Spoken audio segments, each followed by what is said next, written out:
Alat-alat yang kita gunakan pertama dari alat penyutiran ya. Kita butuh suatu tempat atau wadah untuk penyutiran buah seperti tempat-tempat atau keranjang-keranjang. Setelah itu untuk produksinya kita harus pakai yang utama pakai alat penggorengan namanya vacuum drying.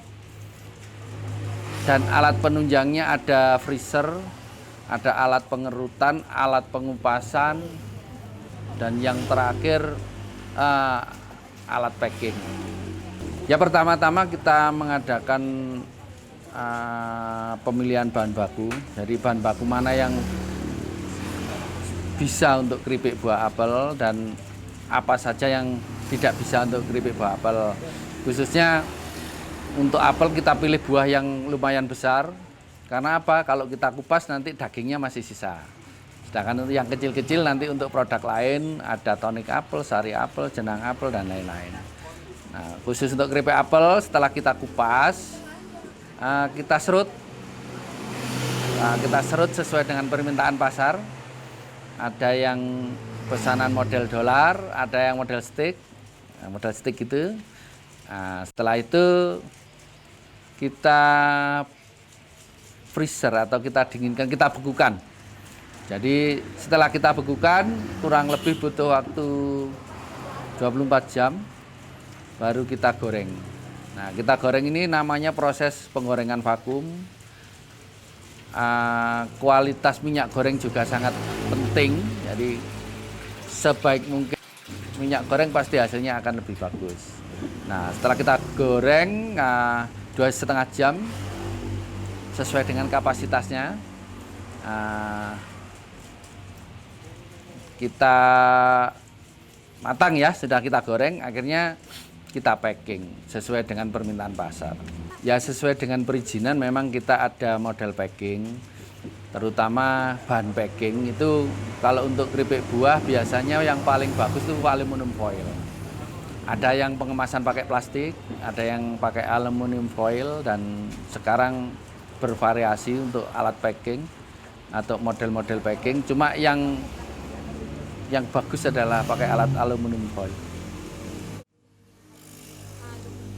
Ya, karena untuk produk Mamin, terutama makanan ya, makanan camilan itu harus pakai demi keawetan dan demi keselamatan bahan itu sendiri harus pakai aluminium foil.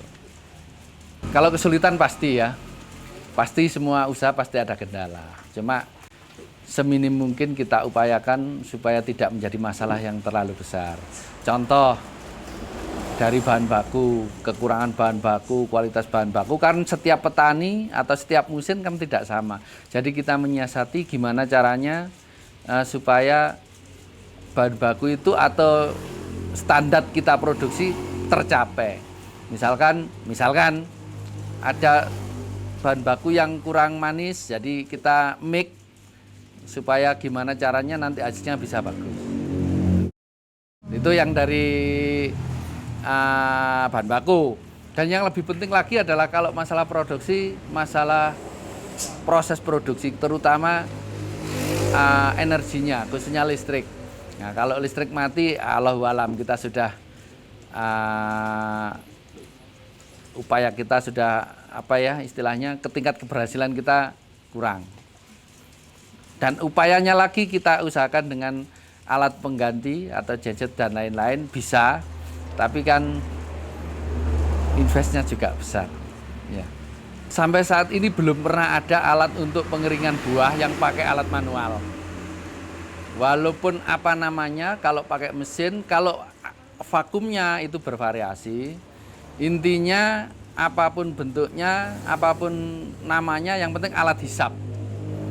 Dan itu faktor utamanya. Belum pernah ada alat penggorengan yang pakai manual atau konvensional, belum pernah ada.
Enggak, Pak.